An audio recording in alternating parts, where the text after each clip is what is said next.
Guys, we're back here again for another live, and I'm glad that you're here, and I'm glad that I'm here. So welcome. And tonight we're going to get a little bit more practical. So with the holidays in full swing, I want to give you there's a few things where I want to talk about. The first thing is I want to give you a toolkit to handle some of the most common issues that come up at this time of year. So we're going to cover holiday first aid. First of all, what to do when you leave the hospital. So discharging from the hospital, that's the second topic.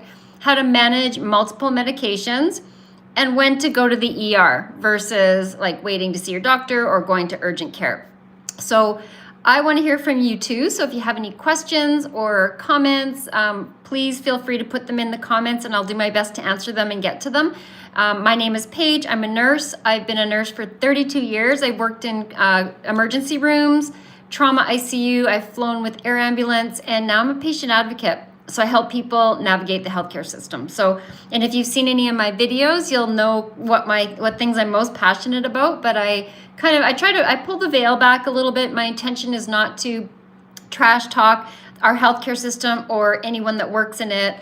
Because I know a lot of amazing healthcare providers that work in the system. So it's not to trash talk the healthcare system, but it's just to raise awareness of some of the things that I've seen and some of the ways that people can fall through the cracks. And it's a pretty wide scope of things that can happen that can lead people to falling through the cracks. So anyway, that's who I am. That's what we're going to talk about.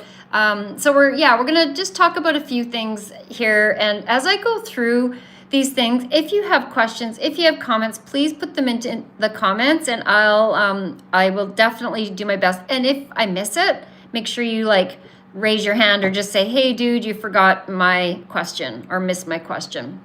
And as I go through these things, just think about your own experiences. Like, have you ever, when I'm talking about the holiday first aid stuff, have you ever had your own experiences or a holiday mishap? Somebody falls, somebody cuts the tip of their finger off, whatever. Have you ever felt lost after being discharged from the hospital or seen someone that has been discharged prematurely or without resources? So just think about your own experiences, share your questions and your stories in the comments, and we can just kind of learn from each other too. So, and this video will stay up on YouTube indefinitely until I take it down. So please feel free to share it with someone that you think might, that they might get something from it or they might value it. In any case, so we're just gonna get going on first aid for the holidays. So here's the problem. The holidays, and I'm talking in the States, it starts kind of with Thanksgiving, right, in November. In Canada, the Thanksgiving is in October, so it's a little different, but kind of from the end of November right through to the beginning of January. That's what I like, the whole holiday season, because there's parties, there's events, there's family get-togethers, there's work events, all kinds of stuff happens throughout the whole the holidays. And it is the busiest time of an ER, probably one of the, if not the busiest, it is right up there. So it's a wonderful time for a lot of people, but the emergency departments get really, really busy during the holidays. So I feel like it's important to kind of talk about some of the things that can come up that I've seen a lot of in the emergency room and what you can do about it. And some of it's basic first aid stuff. And so bear with me. If it's stuff that you already know, just tune it out. It's kind of one of those things, take what you like and leave the rest. But between cooking meals and, cooking and having people in the house and drinking and lots of food, accidents happen, illnesses happen. So knowing what to do in the first few minutes of those things can really help. So common holiday mishaps. These are things that I've seen a lot in the hospital, in the emergency room during the holidays. The first one is a kitchen burn. So from ovens, hot water, oil, the most important thing, and I'm not going to go into great detail about first aid around the holidays, but these things are important and they happen a lot. So if someone has a burn for whatever reason, run it under cool water for 10-20 minutes. Don't use ice cold water, use cool water, and it stops the burning process in the skin. And then just kind of cover it loosely. If the area is bigger than the palm of your hand, or if it's on your hands, your face, any major joints, anything like that, you'll want to go into the emergency room to get it checked. But for a minor burn, you don't really need to. What you don't want to do with any kind of a burn is you don't want to put any butter, oil, ointment, or anything on top of a fresh burn, because that just like makes the skin cook even more. Hi, Avery. Do you have your first aid? So I've been a critical care nurse for 32 years. So yes, I've done my fair share of first aid stuff. And so this is a little bit of a different topic. I don't often talk about first aid kind of stuff. But yeah, so if you've seen any of my videos, I'm a patient advocate now. So I help people navigate the healthcare system. All of the ways people can fall through the cracks in the system, that's kind of what I speak to. So this first aid thing is kind of just more of a holiday thing, because it's when a few people have asked me about it. So I thought, oh, I'm just going to talk about it on my next live. But these are things that I've seen happen a lot in emergency room, like people coming in over the holidays. And I was just saying that emergency room is busy over the holidays. Your grandma does the same thing. Oh, cool. Your grandma's a nurse. That's very cool. That's very cool. Oh my gosh, maybe I'm old enough to be your grandma. That's so trippy. Okay, so that's kind of one thing that can happen. So, and then the other thing that can happen that I've seen a lot of is cuts, right? Like with carving knives and even opening packages. You wouldn't believe the number of people that cut themselves by opening packages. It's kind of crazy. Ross, and if I if I say your name wrong, Ross Drill Goat. Did I say that right? Hi, I'm glad that you're here. Wait, where do I work? So I'm up in Canada actually, and I work as a patient advocate now. So, thank you. Thanks, Ross, I don't think I'm saying that wrong. Ross Drill Goat. So I have a patient advocate business, so that's what I do now. And I've had clients in Canada, in the United States, in Europe, in China, in India, New Zealand, Australia. I've even had a client in Iran. So I like kind of all over, and I help people navigate the system, the healthcare system. So that's kind of what I do now. So yeah, anyways, I'm just gonna finish my thought here on holiday first aid. So cuts.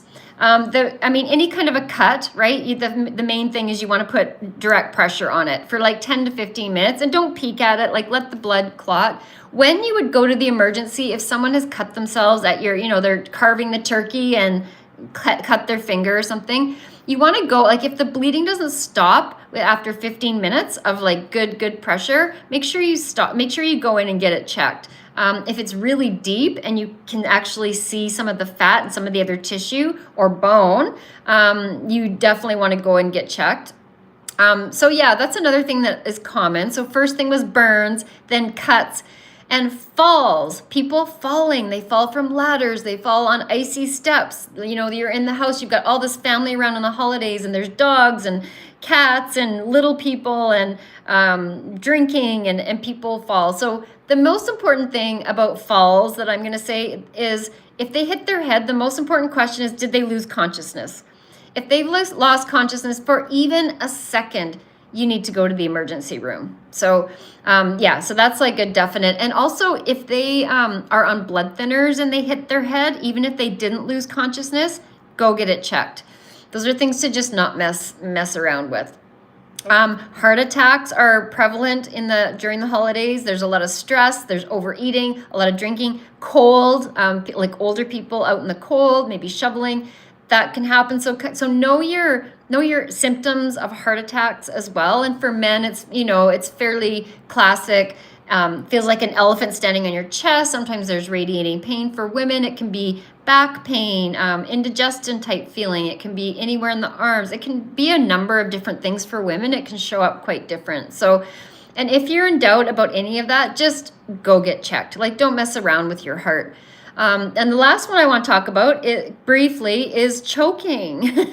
And I've had this experience at a Christmas dinner, and my auntie started choking. And so thankfully, when we kind of knew what to do, and we did the Heimlich maneuver and it got it out. But and it's pretty common for someone who's choking, especially in public and like when there's other people around, is they get up and they leave because it's embarrassing, right? Like you've had it happen where you're drinking something and you laugh and it comes out your nose, like it's kind of embarrassing. Or if you're like choking and You spit up so that people will leave. So if you see that happening, follow them because you don't want them passing out unconscious in the bathroom by themselves because they're too embarrassed to, have somebody do the Heimlich maneuver on them and get rid of whatever they're choking on. So anyway, it's a pretty, and obviously if their lips are turning blue, like you'll know if someone's choking. So anyways, I just kind of wanted to speak to that because somebody asked me to put on here just a little bit of like, I guess the bottom line too is you don't need a massive trauma kit. You're just having a basic first aid kit at home and one in your car too, just with some clean cloths, bandages, antiseptic wipes. Like that's a really good start. So you don't need any big elaborate thing to kind of do basic sort of first aid. So if you guys have any questions about that, or if you think of things after and you want to message me, go ahead and do that. And I'm just going to see here if there's any questions. I don't think there's any questions on here. I'm just looking. You guys are awesome. Thank you. I'm glad that you're on here. And if you're just joining, my name is Paige. I'm a nurse. I've been a nurse for 32 years. I know that's a long time. I've worked in emergency rooms, in trauma ICU. I've flown with air ambulance and a few other areas. I've done some detox nursing. So in addictions, I did that for about 4 years. I took a sabbatical from critical care and went and did that. I've worked a little bit in the community, a little bit remotely, like in an outpost station. I've done a little bit in the recovery room, in operating rooms in the hospital. So a little bit dribs and drabs here, but the main core of my work was in critical care. So, and now I'm a patient advocate. So I help people navigate the healthcare system. And I am an author as well. That's why my channel says Paige Lennox Books and Patient Advocacy, because originally this channel was going to be about my books. And then I wrote this healthcare book. It's a guidebook on how to navigate the healthcare system, basically. And then people just start asking me to put some videos up and talking about different things. So that's kind of what it's morphed into, which is great because that's really where my expertise is. That's where my passion is. So anyway, this is my book, and it's a guidebook, and it's not a novel. It's got all these chapters. It's all color coded, and you just kind of find that thing. But there's chapters in here about LGBTQ. There's newcomers, so where English is a second language. There's end of life stuff. There's senior care, being a caregiver, all kinds, like almost anything. There's mental health and addictions, understanding your benefits and drug coverage and those kind of things. So anyway, it's on Amazon. I'm not on here to pitch my books, but it is on Amazon, and the link I think is in my bio, and it's definitely in the descriptions of all of my videos. So anyway, so that's that. So I was also going to talk to Avery Ritchie. I think I answered that question. Wait, sorry, where do you work? So I don't know if I just missed that from before. It's highly possible because I'm a little bit tech challenged. I'm also fairly new at doing lives. I've only been doing, I think this is only my 6th one on YouTube. I have a TikTok channel as well. So I do weekly lives on TikTok as well. So okay, so I have a question. Well, have you ever experienced somebody, either yourself or someone you know, that's been discharged from the hospital too soon or without proper resources, or maybe they've even been in the ER and discharged without even being investigated? And if you've watched any of my videos, and if you haven't, by the way, like make sure you subscribe to my channel and go ahead and share any of the videos that you think would be helpful. But being discharged from the hospital, you'll see how passionate I am about it. It is, you need a plan. And the hospital's rushing to get you out the door these days. And they hand you a stack of papers and you're overwhelmed. It's really, truly one of the most dangerous times for patients. It's the first 48 hours after being discharged from a hospital. That's when most complications and readmissions happen. And so there's a little acronym. I'm going to say it for you. You can write it down if you want. If I was really good at tech, I would have it popping up on the screen, but I don't know how to do that. So the acronym is APPOINT, APPOINT. So the first one, A, is appointments. Before you leave the hospital, you must know, what follow-up appointments do I need? Like, what do I need? With who? When is it? Who's responsible for making it? Do I phone and make a follow-up appointment, or does the hospital? Or does my family doctor? The second one is a P, and that stands for pills. You need it like a really crystal clear medication list, not just what's new, but what is there anything you should stop taking, and just say go over every single pill that I have here, especially if you have a chronic illness where you've got lots of stuff going on. Can you go over every single pill with me and tell me what it's for and when to take it? The second P in a point is problems. So ask, what are the red flag symptoms that I need to watch for? What specific signs mean I should call the doctor or go back to the ER? And just be really, really specific with your questions. Not just if you call if you feel worse, or call if your fever goes above 101, or if you've got swelling or whatever. It needs to be really, really specific. The next letter is O, so that is orders. What are my restrictions? Can I drive? This is just a recap. This is when we're being discharged from the hospital. This is a plan. You need to have a plan before you're discharged from the hospital, because that is not the most, but a lot of complications happen in the first 48 hours after being discharged from the hospital, especially if you're being discharged too soon or without proper resources in place. So I'm just going through this plan. It's an acronym. It stands for it's a point. So we're on the O, and these are just things to make sure you have in place as part of your plan before you leave the hospital. Don't go home and try and figure it out. So O stands for orders. So asking the staff, what are my restrictions? Can I drive? Can I lift things? When can I go back to work? Those kind of things. I stands for information. Who do I call if I have a question? Get a specific name and phone number, and not just the main hospital line. Hi, Lorianne. Good to see you. And the next one is N, and that stands for next steps. What is the overall plan for my recovery? What should I expect to feel like in 3 days, in a week, in 2 weeks? And the last one is team. So who is my main point of contact? Who's my family doctor? Is it the specialist? Is it the hospitalist that saw me in the emergency room? Who's quarterbacking for my care now that I'm out? So I'm really passionate about this, you guys. If you haven't seen my videos on this, if you have, you'll know how passionate I am about making sure you have everything set up when you're being discharged from the hospital, because I've seen so many times, I think the stats are 1 in 5 patients that are discharged from the hospital end up back in the emergency room. So that's a pretty high stat. Anyways, hi, make sure I say your name right. Azaya? Are you retired doing this as a side hustle or just for fun? Neither, really. So I'm not retired. I've been a nurse for 32 years. I've worked in emergency rooms, trauma ICU, and flown with air ambulance. And so now I'm a patient advocate. So I help people navigate the healthcare system and all the ways that people can fall through the cracks. I try and help bridge those gaps and help them. So what kind of happened with this, I was explaining this a bit earlier. So I'm an author as well.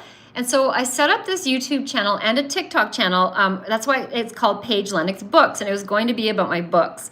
And then I wrote a healthcare navigation book, and then people start asking me to put some videos up here. So it's morphed into mostly this now. So it's to raise awareness, honestly.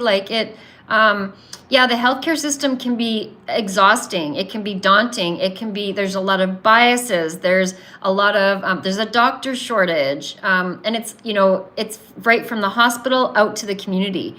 It can be really challenging. So my goal it's not to talk down about our healthcare system, but it is overstretched, and there aren't that many, our resources are really limited. And so knowing how to kind of navigate that, I think is really important. I think the more knowledge that of things that can happen, and a lot of it's stuff that I've seen. Unfortunately, I've seen things happen, and it just breaks my heart. So I'm in Canada.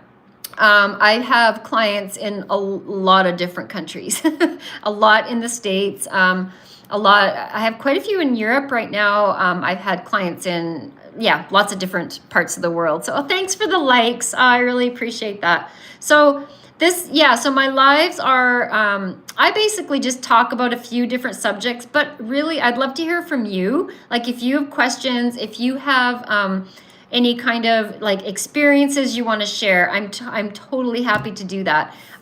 These videos on YouTube, they stay up permanently, so I try not to leave too much dead time, like where I'm sort of just waiting. Whereas on my TikTok lives, there's quite a bit of downtime and a lot more interaction because those don't stay up. Because if somebody's coming on to watch this later, then they're just going to watch me sitting and looking at the thing. So, but I'm happy to answer any questions. Ottawa, yeah. So we have I have had clients in Ottawa for sure. Ontario is like, Ontario and BC and Canada, I would say, are the two worst provinces for healthcare right now. It's pretty bad. I hope that you haven't had any negative experiences. So yeah, so that was kind of my talk sort of about discharge planning. So let me just see. I'm just going to scroll on here and see if there's any questions. And you know, I was doing I had a live last night on TikTok, and we were talking about all the biases that happen in our healthcare system, and it is crazy. I mean, there's ageism, right? So it's not, people often think, well, it's just for older people, and I've seen it a lot with older people. It's like the doctors will say, well, that's just a normal part of aging, so we're not going to treat you for that because it's just part of aging. Meanwhile, they might be in pain, they might, like, their quality of life might be really crummy. I just don't think that's right. But it happens with young people too, especially if people, like younger women, I've seen it a lot with, where they might have, I call them invisible illnesses. So maybe a chronic illness, or like chronic pain, or chronic fatigue, or fibromyalgia, or an autoimmune thing, or a mental health thing.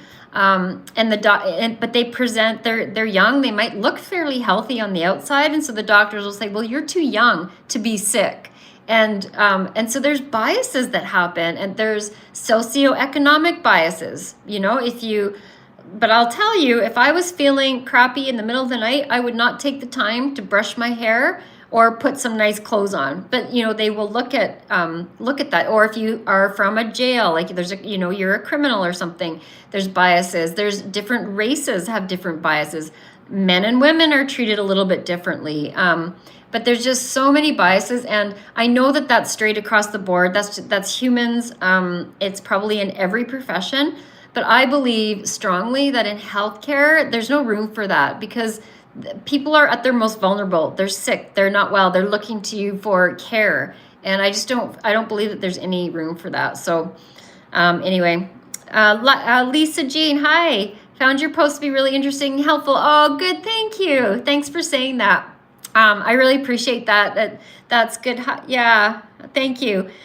My heart is to just sort of raise awareness. I know some of my videos are a little bit controversial, or might be pulling the veil back a little too far.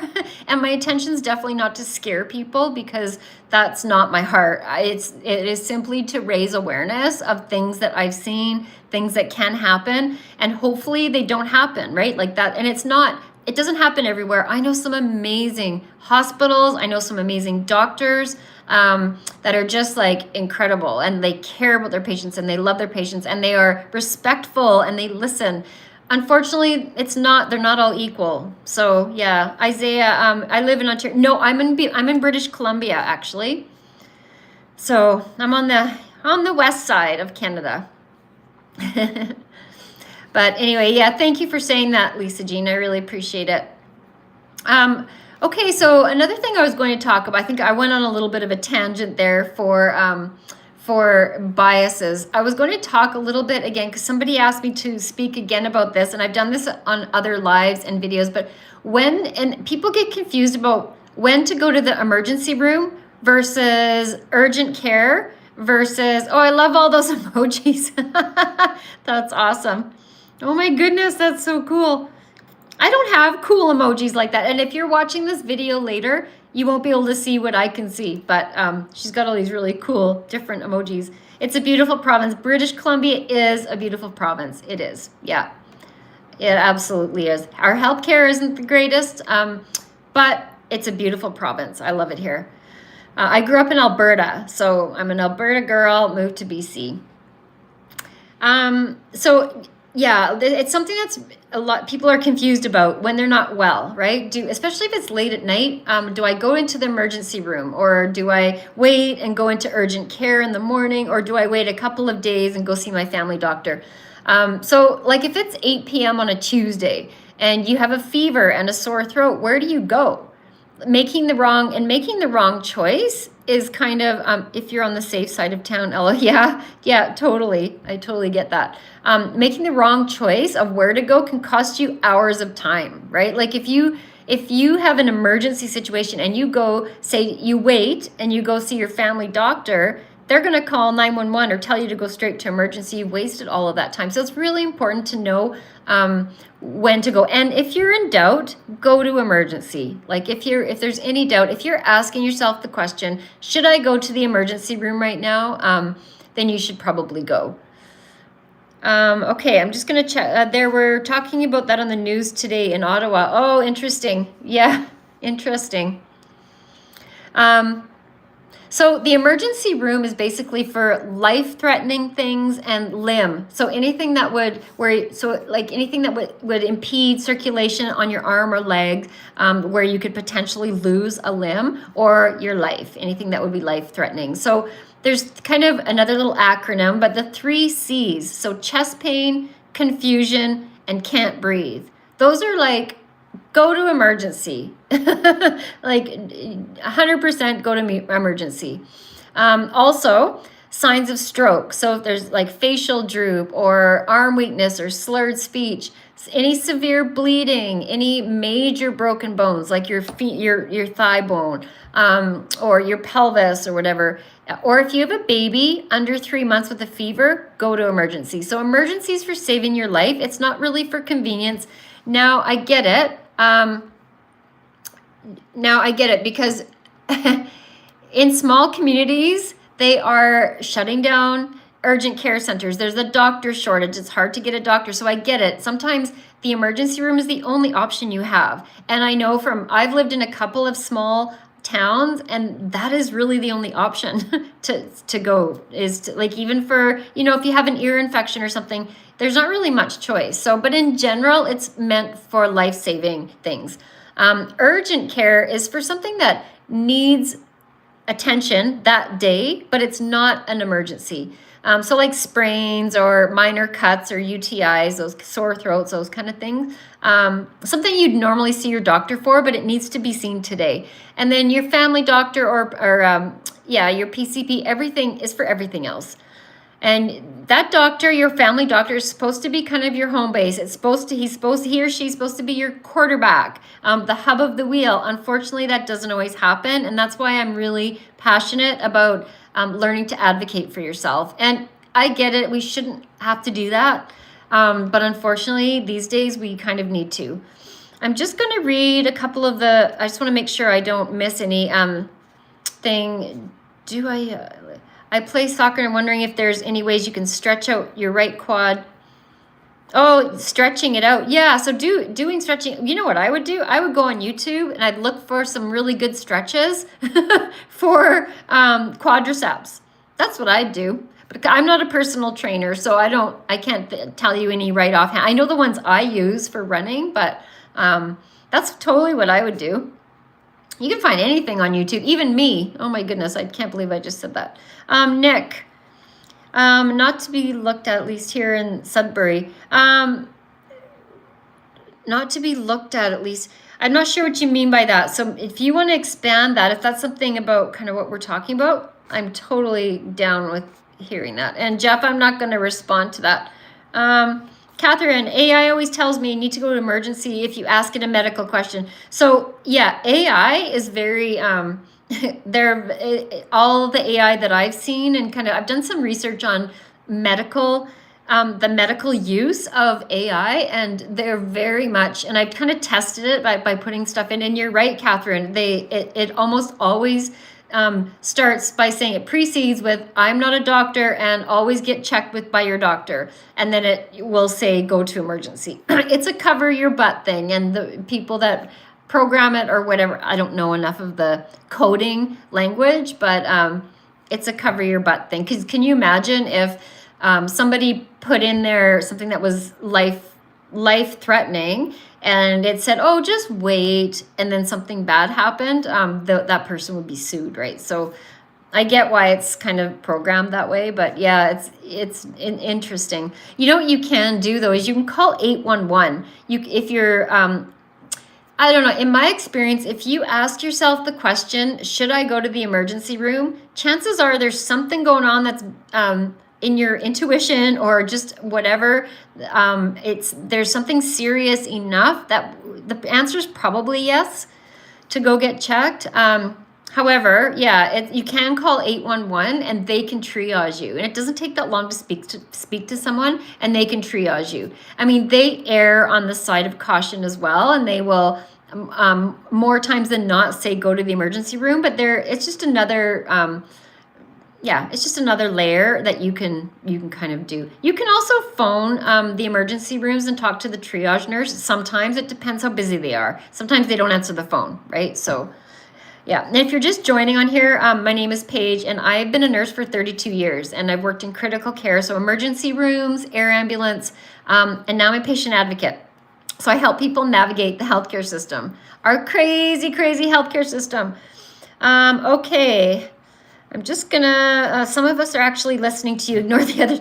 Yeah, so thanks for saying that, Lisa. On TikTok, I have a mediator, and they just block people, and I figured out how to do it myself. I don't know how to do it on here, I don't think. Oh, I think I might have just, I think I just deleted the messages. Anyways, I'm going to look into how to do that on the fly.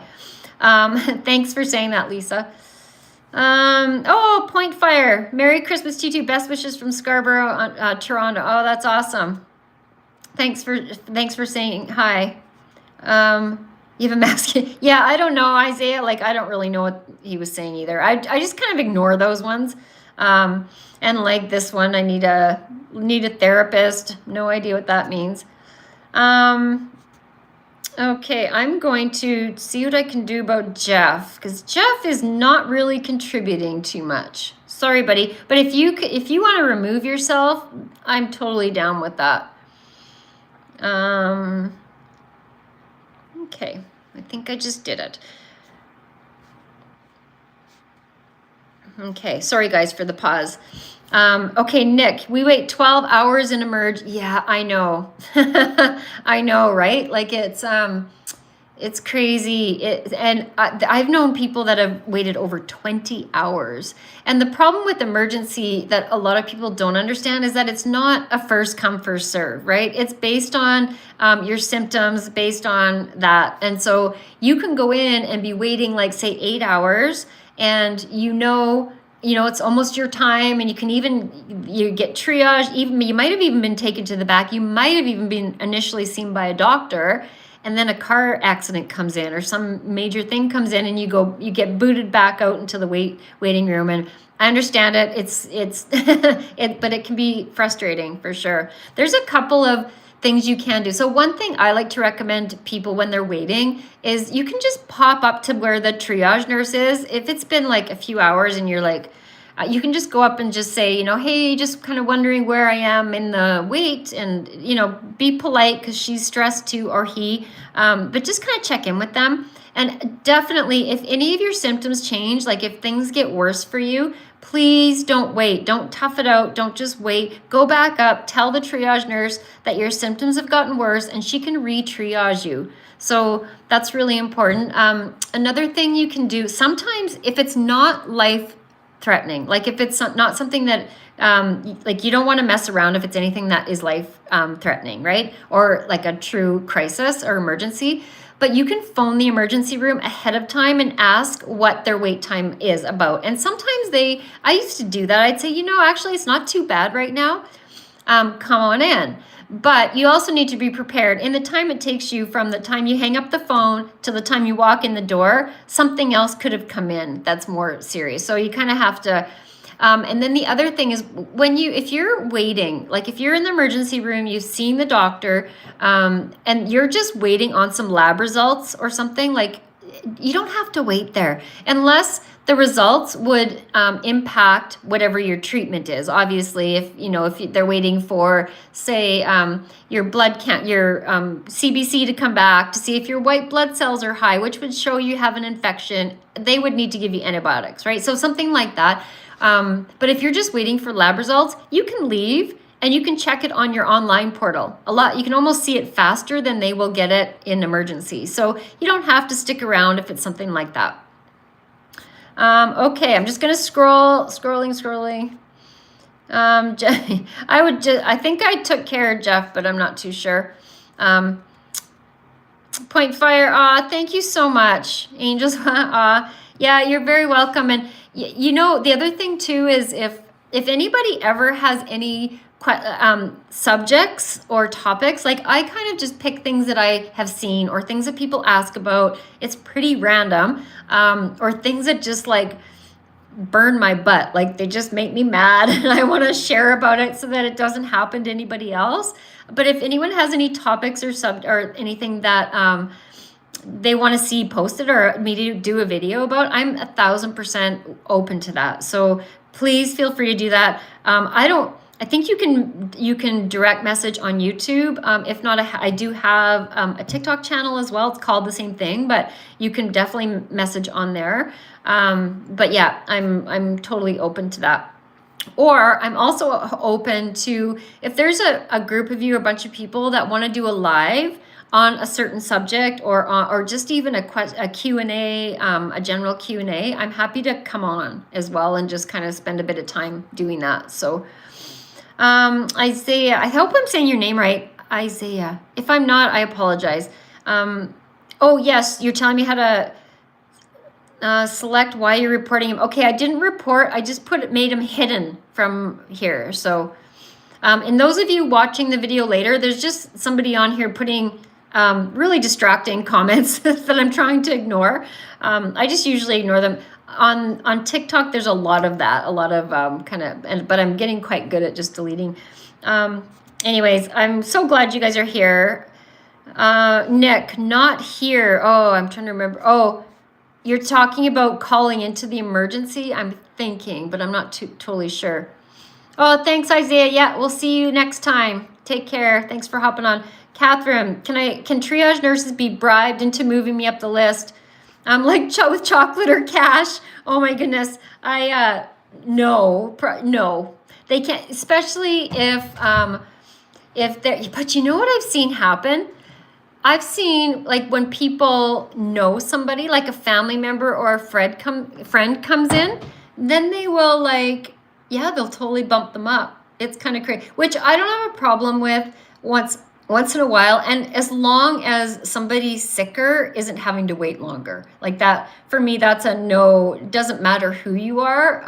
You could be, like, it just doesn't matter. So yeah, that's a good question. But no, I would say, I mean, you could try. We do like chocolate, emergency nurses for sure.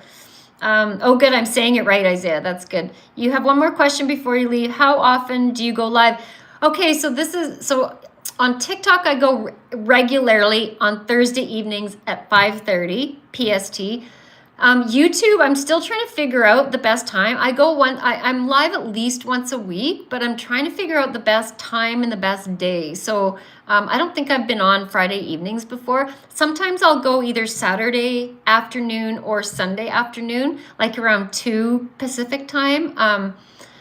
Yeah, it just depends. I've done Tuesday evenings as well at 5:30 Pacific time. So I'm just kind of trying to see what the best time is. And so far, like Friday night, we have some really good engagement on here, because I like that too, right? I like people that are that have questions or whatever. I mean, I can sit here and talk too, but I get bored talking to myself. It is a bit strange. I'm getting used to it. I'm talking to a screen where there aren't people, but anyways, Point Fire. I was surprised by the number of patients who argue with caregivers at our local emergency room. Oh, I know. And so, like, a lot of the stuff I talk about is from the healthcare perspective of things that I feel are not right, like patient rights kind of. But you know what? There is a flip side, and there are difficult patients and difficult family members. And so that can be really challenging or argumentative or aggressive even. I've seen we've had to call the police on people because they're waiting too long and they just kind of lose it. So yeah, there's a lot of people and they will argue. You're absolutely right, Point Fire. And I mean, that's kind of human nature too, but I feel like in healthcare, especially in the emergency room, everything's amped up. Everything's exaggerated, or everything's kind of more emergent because it's an emergency room, but it's not like you're in a coffee shop, right? Like it's your health, people's health, and they're vulnerable and they're scared often, tired maybe, all of those kind of things. And I've seen it a lot too in doctors' offices, like in the clinics where, but you know what? I would say the majority is when doctors are dismissing the patients or being condescending in some way, or rolling their eyes, or brushing them off, minimizing, not believing them, gaslighting, telling them it's all in your head, like saying those kind of things. And then some people just lose their crap, like they just lose it. I've seen people just call the doctor's names and slam the door and like all kinds of stuff. So yeah, it's definitely something that I've seen. I've definitely seen that as well. So okay, guys. Well, I don't know if there's any other questions. I hate to hop off when there's people on here, but maybe I'll stay on for another 5-ish minutes, and and then I'll just kind of wrap it up. I was going to, well, I don't know if you guys got the first aid toolkit for the holidays. So if not, just maybe watch that later. That was kind of a fun one to do, something kind of different, because the emergency room's actually really busy over the holidays. I did a video too about the holidays and mental health, and I think that's really an important one too, because it's not happy, joyous, and free for everybody. Like it's not fa la la for all the humans in the world, because a lot of people are alone. A lot of people struggle. Me personally, not my favorite time of year. I love watching people full of joy, and I love that, and I love watching the kids and all that kind of stuff, and the pretty lights. But it can be a challenging time of year for people. So I will likely have more than one a week lives during the holidays, just because I think it's really good for people to have a place to kind of come and talk and whatever. So just not be alone. Anyways, I'm going to sign off, you guys, but thank you so much for your awesome questions. And when I figure out a time, I think this actually Friday evenings might be a good time to do a live, but let me know, maybe message me if you have any other thoughts. So thank you so much for your participation and for all of your likes and your support. I love you guys, and we'll talk to you soon, and I'll see you next time.